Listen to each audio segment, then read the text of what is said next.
জয়পুরহাটের ঐতিহাসিক যে জামাইদের নিয়ে মাছের মেলা, সেই মাছের মেলা শুরু হয়েছে সকাল থেকে। এখানে দোকানদাররা কিন্তু বা যারা বিক্রেতারা, মাছ বিক্রেতারা, তারা পসরা দিয়ে বসেছেন এবং অনেক বড় বড় মাছ তারা এখানে নিয়ে এসেছেন। আমরা এই মেলা সম্পর্কে জানতে পেরেছি, মেলাটি প্রায় দীর্ঘ 25 বছর ধরে এই মেলাটি হয়ে আসছে এই পাঁচশিরা বাজারে। বিশেষ করে এই মেলাটি অনুষ্ঠিত হয় হেমন্তের অগ্রহায়ণ মাসের প্রথম সপ্তাহে। এই মাছের মেলাটি অনুষ্ঠিত হয়। যারা এই মাছগুলো চাষ করে 1 বছর ধরে তারা কিন্তু রেখে দেন এই মাছের মেলার জন্য। এই মেলায় কিন্তু সবচেয়ে বড় বড় মাছ এখানে নিয়ে আসা হয়, বিশেষ করে রুই, কাতলা, মৃগেল সহ নানা প্রজাতির মাছ কিন্তু এখানে নিয়ে আসা হয়।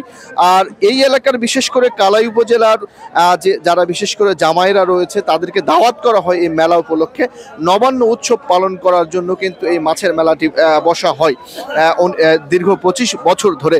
আমরা লক্ষ্য করেছি এখানে কিন্তু ভোর থেকেই যারা বিক্রেতারা মাছ নিয়ে এসেছেন তারা কিন্তু দোকান দিয়ে বসেছেন এবং ক্রেতা যারা রয়েছেন, জামাইরা যারা এসেছেন এই কালাই এলাকার ঘরে ঘরে, তারা কিন্তু সকালেই কিন্তু তারা কিন্তু মাছ, বড় বড় মাছ কিনে নিয়েছেন এবং তাদের শ্বশুর বাড়িতে নিয়ে যাচ্ছেন। আমরা কথা বলেছি এখানকার যারা কালাই বাসিন্দারা রয়েছেন, তারাও মাছ কিনেছেন তাদের জামাইদের জন্য, আত্মীয় স্বজনের জন্য।